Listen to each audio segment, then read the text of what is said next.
রাসূলুল্লাহ সাল্লাল্লাহু আলাইহি ওয়াসাল্লাম এবং ইব্রাহিম আলাইহিস সালাম দুজনের মধ্যে অসাধারণ অনন্য সাধারণ কিছু মিল আছে।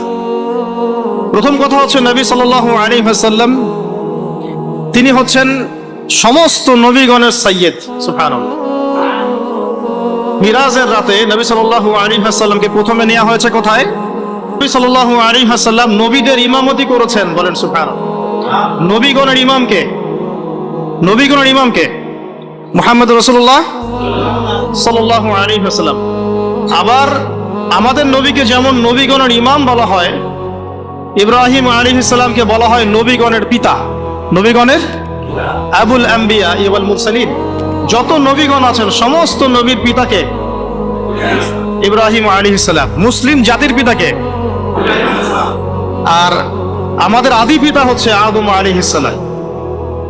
ইব্রাহিম আলাইহিস সালামের দুই স্ত্রী, কয় স্ত্রী? একজনের নাম হাজরা আলাইহাস সালাম, আরেকজনের নাম সারা আলাইহাস সালাম। সারা আলাইহাস সালামের গর্ভে জন্ম নিয়েছেন ইসহাক আলাইহিস সালাম, আর হাজরা আলাইহাস সালামের গর্ভে জন্ম নিয়েছেন ইসমাঈল আলাইহিস সালাম। ইসমাঈল আলাইহিস সালামের বংশধরদের মধ্যে আমাদের নবী মুহাম্মদ সাল্লাল্লাহু আলাইহি ওয়াসাল্লামের জন্ম। সুবহানাল্লাহ। আমরা হচ্ছি বনু ইসমাঈল, আমরা কি বনু ইসমাঈল। আর ইসহাক আলাইহিস সালাম থেকে পরবর্তীতে ইয়াকুব আলাইহিস সালামের জন্ম। ইয়াকুব আলাইহিস সালামের আরেক এই ট্রাইবগুলো শুরু হলো কোথা থেকে? ইব্রাহিম আলাইহিস সালাম থেকে। এই কারণে তাকে বলা হয় নবীগণের পিতা।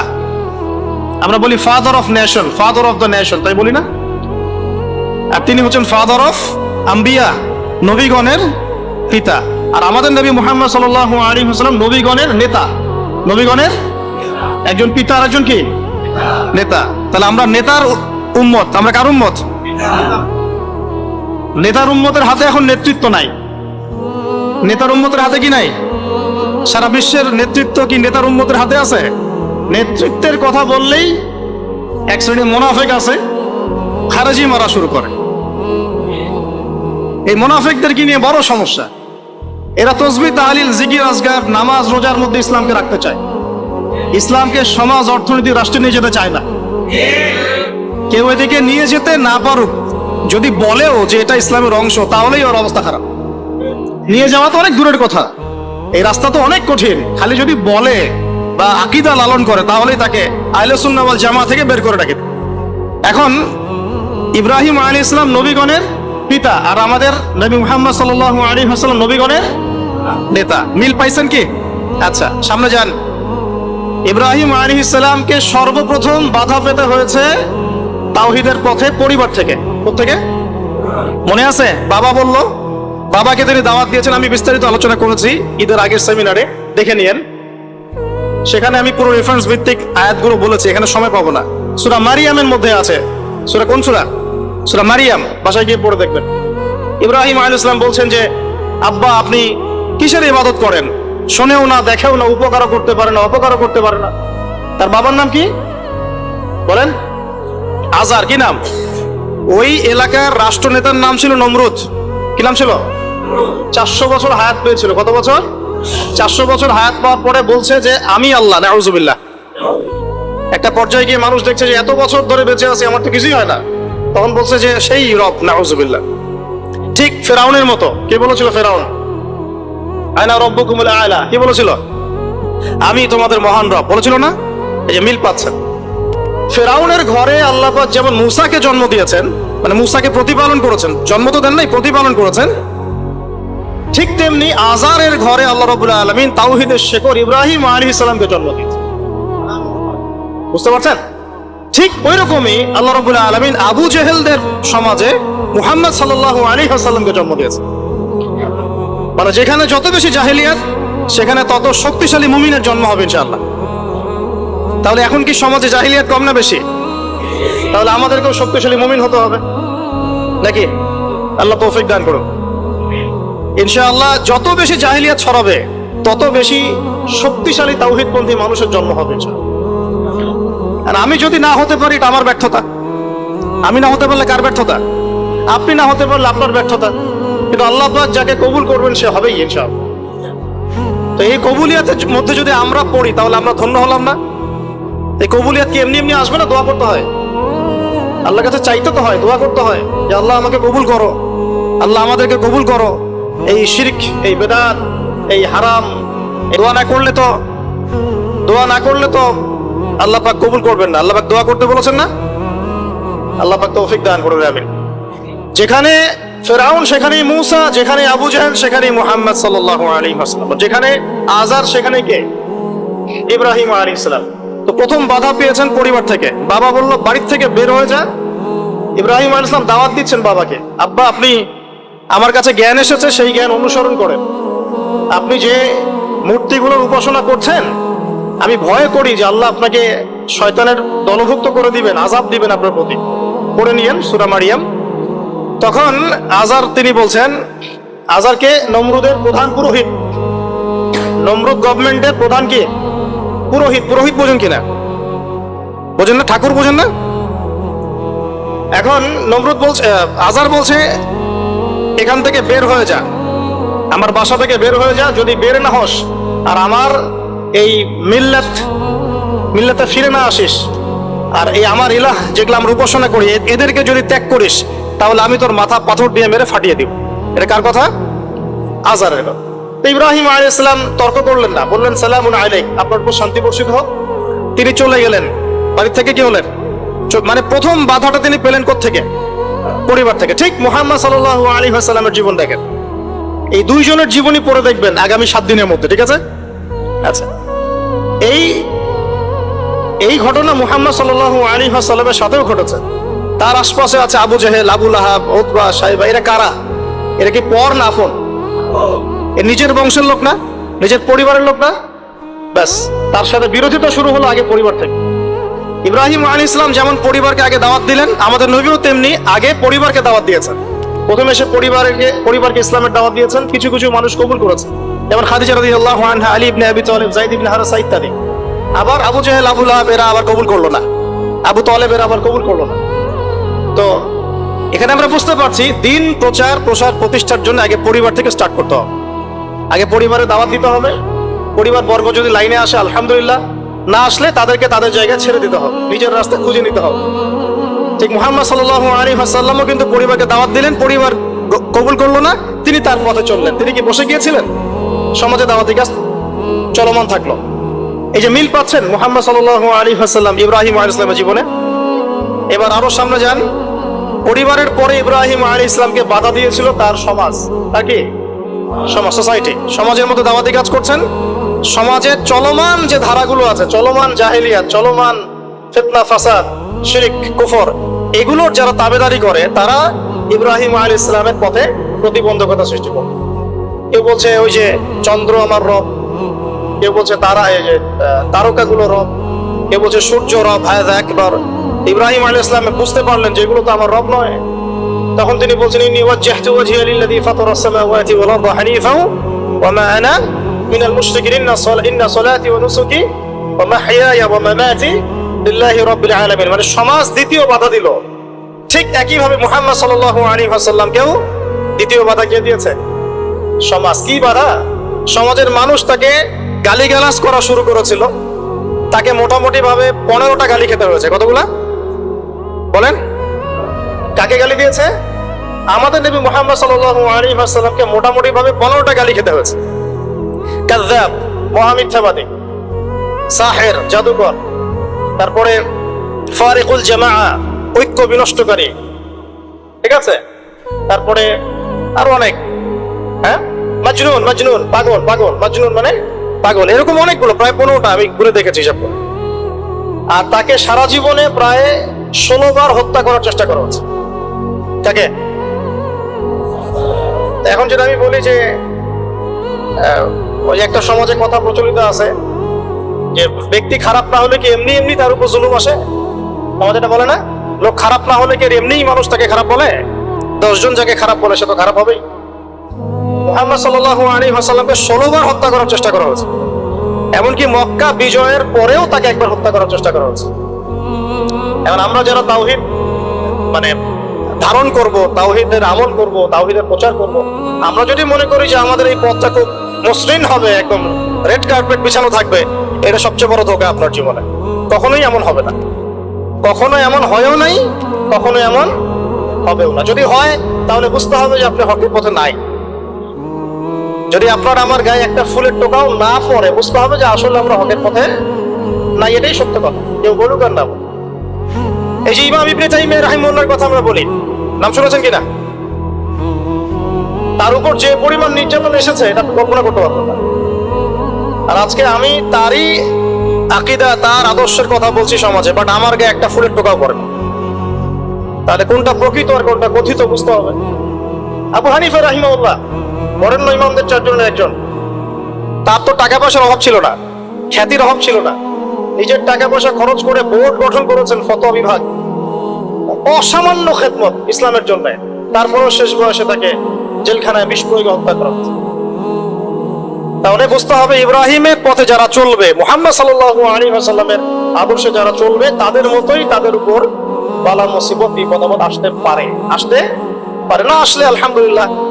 না আসলে আলহামদুলিল্লাহ কেন বললাম? আল্লাহ পাক চাইলে মুসলিমদেরকে শক্তিশালীও করতে পারে। যেমন সুলাইমান আলাইহিস সালামের যুগে মুসলিমরা শক্তিশালী ছিল, দাউদ আলাইহিস সালামের যুগে মুসলিমরা কি ছিল? শক্তিশালী ছিল। উমর ইবনে খাত্তাবের যুগে মুসলিমরা শক্তিশালী ছিল। আল্লাহ পাক চাইলে ওই রকম করেও নিয়ামত দিতে পারেন, আবার এভাবে পরীক্ষা নিতে পারেন। দুটো রাস্তাই হতে পারে। তো বেশিরভাগ ক্ষেত্রে যা হয়েছে পরীক্ষা এসেছে। এখন সমাজ বাধা দিল ইব্রাহিম আলাইহিস সালামকে, একই বাধা মুহাম্মদ সাল্লাল্লাহু আলাইহি ওয়াসাল্লামকেও দেয়া হয়েছে। তাকে গালি খেতে হয়েছে, এই যে পিঠের উপরে উটের নাড়ি ভুঁড়ি চাপিয়ে দেওয়া হয়েছে, তার গলায় চাদর দিয়ে ফাঁস দেওয়ার চেষ্টা করা হয়েছে, উহুদের মাঠে তার দাঁত শহীদ হয়েছে।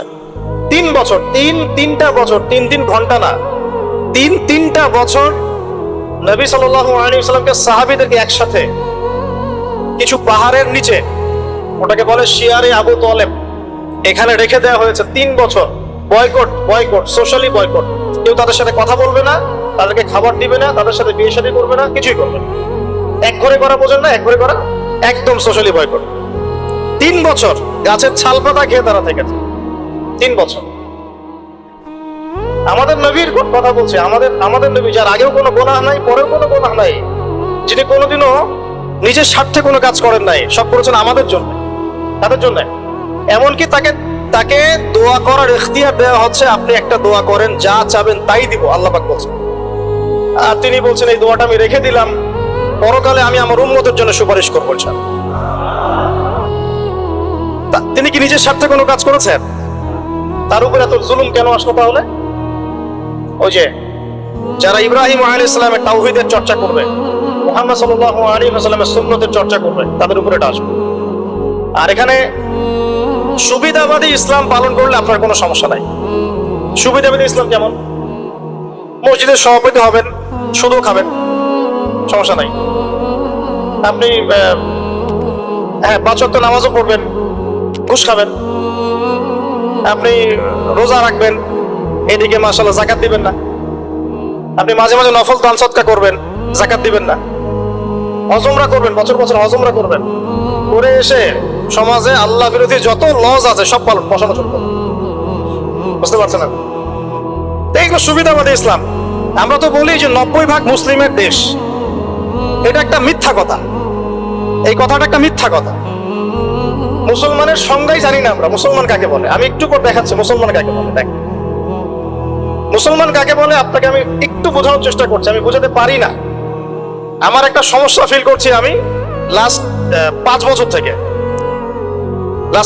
থেকে, যে যা বুঝতে পারছি এটা বুঝাতে পারছি না। জানি না এই সমস্যা কবে দূর হবে। আর এই সমস্যা বাড়তেই আছে, যত বেশি আমি ওলামায়ে কেরামদের সোহবতে গিয়ে পড়ে আছি, তত বেশি আমার মধ্যে প্রবলেমটা বাড়ছে। আর আমি বুঝতে পারছি অনেক কিছু আপনাকে বুঝাতে পারছি। আমি বুঝতে পারছি যে মানে আসলে কিছুই হচ্ছে না, ফ্যান্টাসি। কিন্তু এটা যে অ্যাপ্রোপ্রিয়েট ভাষা প্রয়োগ করে বোঝাবো এটা আমি পারছি না। বুঝতে পারছি সারা ওয়ার্ল্ডে মুসলিমদের এমন দুরবস্থা, কিন্তু আমি আপনাকে বোঝাতে পারছি। আর কোনো ক্ষেত্রে 30-40% কথা বলা আমাদের জন্য জায়েজ, বাকি 60% কথাবার্তা আমরা বলতে পারবো না। কেন বলতে পারবো না এটা আমাকে জিজ্ঞাসা করতে আসেন না। আপনার মধ্যে ম্যাচুরিটি থাকলে আপনি বুঝে নেন। কথা কি বুঝতে পারছেন? এখন 90% মুসলিমের দেশ। মুসলিম কাকে বলে? আল্লাহ রাব্বুল আলামিন আমাকে বলেছেন, দেখেন, আমাকে বলেছেন 5 ওয়াক্ত নামাজ পড়। আমি একটু ফ্র্যাঙ্কলি বললাম, 5 ওয়াক্ত নামাজ তোমরা পড়ো, 5 ওয়াক্ত নামাজ কায়েম করো। এই 5 ওয়াক্ত নামাজটুকু মুসলমানরা এখন পড়ে না। আপনি ফজরের নামাজে দেখেন তো কয়জন জামাতে আসে, কয়জন ফজরে উঠে নামাজ পড়তে পারি আমরা?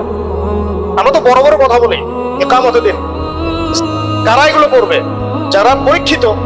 কারা বদর যুদ্ধ করবে? যারা পরীক্ষিত, মক্কার 13 বছর পরীক্ষা দিয়ে আসছে, তারা না বদর যুদ্ধ করবে। আমি তো আকাশ থেকে টপাস করে একজন পরে বদর যুদ্ধ করতে পারবেন না, পারবেন? একটা ট্রেনিং পিরিয়ড ছিল 13 বছর। কত বছর? 13 বছর নবী সাল্লাল্লাহু আলাইহি ওয়াসাল্লাম তাদেরকে প্রশিক্ষিত করে করে করে করে করে এই জায়গায়। প্রশিক্ষণটা কিসের প্রশিক্ষণ? তরবারের? আধ্যাত্মিক প্রশিক্ষণ, ইমানের প্রশিক্ষণ। আপনাদের কি মনে হয় আবু সুফিয়ানের বাহিনী বেশি শক্তিশালী ছিল না বদরের বাহিনী বেশি শক্তিশালী ছিল? বাহ্যিকভাবে ওদের বাহিনী বেশি শক্তিশালী ছিল। ওদের কাছে অস্ত্র বেশি ছিল, সৈন্য বেশি ছিল, ট্রেনিং বেশি ছিল, বড় বড় লড়াকু যোদ্ধা ওদের। আর এদিকে মিসকিন কিছু মানুষ, গায়ে গায়ে গোস্ত নাই। হ্যাঁ, আবু বকর সিদ্দিক রাদিয়াল্লাহু আনহু কেমন মানুষ ছিলেন মনে করেন? হ্যাঁ, 6 প্যাক মনে করেন? রুগ্ন মানুষ ছিলেন, দুর্বল মানুষ। দুর্বল মানুষ, দুর্বল মানে কোন দুর্বল বলছি? ফিজিক্যালি দুর্বল কথা, মানে ফিজিক্যালি তিনি খুব বেশি মানে শক্তিশালী, লম্বা চওড়া এরকম ছিলেন না, ছোটখাটো শুকনা হ্যাংলা পাতলা মানুষ ছিলেন। তো এই মানুষটা বদর যুদ্ধ করেন না কিসের শক্তিতে? সামরিক প্রশিক্ষণের শক্তিতে? ইমানের শক্তি, ইমানের শক্তি।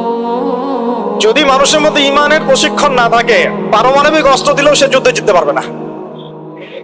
কথা বুঝতে পারছেন? তখন দেখা যাবে গুটি কয়েক কাফেরের হাতেই মুসলিমরা একদম শেষ। সারা বিশ্বে এমন হচ্ছে না? মুসলমানরা মার খাচ্ছে না? এটার জন্য তাদের ক্রেডিট না, মুসলমানদের ডিসক্রেডিট, কারণ আমরা ইমানের লেভেল থেকে নেমে গেছে অনেক বেশি। যাই হোক, আমি বোঝাচ্ছিলাম এখানে যে দেখুন, 5 ওয়াক্ত নামাজটুকু পড়তে পারে না। সম্পদ হয়েছে, আল্লাহ বলেছেন যে 2.5% যাকাত দিও। বেশি চান নাই তো? 2.5% মানে কতটুকু? 100 টাকা, 2.5 টাকা। খুব বেশি ক্ষতি হয়ে যাবে দিলে। মানুষ আর যাকাত দেয় না। আল্লাহ পাক বলেছেন যে তোমরা জেনার ধার কাছেও যেও না। যুবকদের মধ্যে 5% যুবক খুঁজে পাবেন না জেনা থেকে মুক্ত আছে। অনেস্টলি বলেন, জেনা মানে তো আমি শুধু সরাসরি ফিজিক্যাল রিলেশন বোঝাচ্ছি না। জেনার তো আরো ক্যাটাগরিজ আছে না? কয়জন যুবক পাবেন হারাম অ্যাফেয়ার্স করে না, কোন দেখে না? এই যে মুভিজ গুলো অনলাইনে বসে বসে এগুলো ঘাটাঘাটি করে না, নায়ক নায়কের নাম জানে না। যুবকরা টিকটক খেলে, টিকটক ব্যস্ত থাকে, কিশোর গ্যাংয়ে যোগ দেয়, মোবাইল ফোন একটা ধরাই দিয়েছেন, ব্যাস জীবনটা শেষ, ওইটাই তার সবকিছু। আর যে মেয়ের হাতে মোবাইল দিয়েছেন বাড়ির বাবা, ওই মেয়ের জীবনটা ধ্বংস করে দিচ্ছেন। সে শুধু একাই ধ্বংস হবে না, কিন্তু সে আরো 10 জনকে ধ্বংস করবে। দেখেন, আল্লাহ পাক খুব সামান্য কিছু চাইছেন, বাবা একটু নামাজটা পড়তে আয়, ব্যাস একটু কোরআনটা তেলাওয়াত করা শিখ, কোরআনটা চর্চা কর, নবীর সুন্নাহ মাফিক একটু জীবনযাপন করার চেষ্টা কর। এতটুকুই পারি না। আর ইব্রাহিম আলাইহিস সালামকে আল্লাহ পাক বলছেন, তোমার সন্তানকে কুরবানি করে দাও, জবাই করে দাও, তোমার সন্তানকে জবাই করে দাও। শেষ, তোমার সন্তানকে কি করো ভাই? সন্তান জবাই করার পরে আপনাকে নামাজ পড়তে বলেছেন, আল্লাহ পাক সেটাই করতে বলেছেন। আর ইব্রাহিম আলাইহিস সালামকে বলা মাত্রই কোনো বিজ্ঞান নাই, কোনো যুক্তি নাই, কোনো দর্শন, কিছুই নাই। তিনি বললেন সামি'না আতা'না, শুনলাম মানলাম। আল্লাহ পাক বলেছেন ব্যাস। ইয ক্বালা লাহু রাব্বুহু আসলিম, আল্লাহ পাক বলেছেন, যখনই আল্লাহ পাক তাকে আত্মসমর্পণ করতে বলেছেন, তিনি বলেছেন আসলামতু লিরাব্বিল আলামিন, আমি জগৎ সমূহের রবের কাছে আত্মসমর্পণ। সন্তানকে রেখে আসো ওই যে জনমানব শূন্য জায়গায়, কাবা ঘরের ওখানে। কোনো মানুষ আছে? কোনো প্রাণী আছে? পানিও নাই, খাবারও নাই, কিছুই নাই। কোন পাগল ওই কাজ করতো নাকি যুক্তি বিজ্ঞান দর্শন দিয়ে? বলেন, আপনার কি লজিকে ধরে এটা? আমি পারবো আমার সন্তানটাকে রেখে আসতে, আমার স্ত্রীকে রেখে আসতে? ইব্রাহিম আলাইহিস সালাম বললেন, এই যে যখনই আল্লাহর হুকুম এসেছে তখনই নিজের মাথাটাকে সমর্পণ করা, এটাকে আল্লাহ পাক বলছেন ইসলাম। এটা কি বলছেন? এটাই ইসলাম। এখানে আমার যুক্তির দরকার নাই, বিজ্ঞানের দরকার নাই। থাকতে পারে বৈজ্ঞানিক ব্যাখ্যা, আমার না জানলেও চলবে। থাকতে পারে যুক্তি, না জানলেও চলবে। থাকতে পারে কোনো দর্শন, না জানলেও চলবে। আল্লাহর হুকুম এটাই বড় কথা, ব্যাস। এর নাম হলো ইসলাম। এখন বলেন, এই ইসলামের আওতায় কত পার্সেন্ট মুসলিম আছে বাংলাদেশে? আল্লাহ পাকের হুকুম আসছে, বাস মাথা পেতে গেছে। বলেন এখন দেখি। তো এই যে আমরা বলি 90% মুসলিমের দেশ, একটা ডাহা মিথ্যা কথা। যাই হোক, আমরা শেষ করে দিই, আমাদের নামাজের পরে ইনশাআল্লাহ আমরা আলোচনা করবো। তো যেমন ইব্রাহিম আলাইহিস সালাম জীবনের পদে পদে এভাবে আত্মসমর্পণ করেছেন, ঠিক তেমনি মুহাম্মদ সাল্লাল্লাহু আলাইহি ওয়াসাল্লাম পুরো জীবনভর যখনই আল্লাহর যে হুকুম এসেছে মাথা পেতে নিয়েছে। মিল আছে না? সমাজ বাধা দিয়েছে ইব্রাহিম আলাইহিস সালামকেও, মুহাম্মদ সাল্লাল্লাহু আলাইহি ওয়াসাল্লাম। তারা উভয়ে সমাজের এই প্রচলিত জাহিলিয়াতের বিরুদ্ধে লড়াই করেছে। ইব্রাহিম আলাইহিস সালামকে আগুনের পরীক্ষা দিতে হয়েছে, তাই না? আর নবী সাল্লাল্লাহু আলাইহি ওয়াসাল্লাম বললাম 15টা গালি খেতে হয়েছে, 16 বার হত্যা করার চেষ্টা করা হয়েছে। ইব্রাহিম আলাইহিস সালাম বলতেন হাসবি আল্লাহ ওয়া নি'মাল ওয়াকিল। সারা জীবন নবী সাল্লাল্লাহু আলাইহি ওয়াসাল্লাম বলেছেন হাসবুনাল্লাহু ওয়া নি'মাল ওয়াকিল। সূরা তাওবার শেষের দিকে পড়ে দেখেন। ইব্রাহিম আলাইহিস সালামকে শেষমেশ ওই এলাকার সমাজ ছেড়ে চলে যেতে হলো। ঠিক একইভাবে মুহাম্মদ সাল্লাল্লাহু আলাইহি ওয়াসাল্লামকে 13 বছর জুলুম সহ্য করার পরে চলে যেতে হলো মদিনায়। মিল আছে? ইব্রাহিম আলাইহিস সালামের সাথে কেউ নাই, তার স্ত্রী সারা আর এক স্ত্রী হাজেরা। মুহাম্মদ সাল্লাল্লাহু আলাইহি ওয়াসাল্লামের সাথেও খুব বেশি মানুষ নাই, কোটি কয়েক কিছু সাহাবা। ইব্রাহিম আলাইহিস সালামের লেগেসি বহন করেছেন তার সন্তানরা, আর এদিকে নবী সাল্লাল্লাহু আলাইহি ওয়াসাল্লামের লেগেসি বহন করেছেন আবু বকর, ওমর, উসমান, আলীর মতো মানুষ রাদিয়াল্লাহু আনহু। ইব্রাহিম আলাইহিস সালামের আদর্শ সারা দুনিয়া ছড়িয়ে পড়েছে, বলে নাই?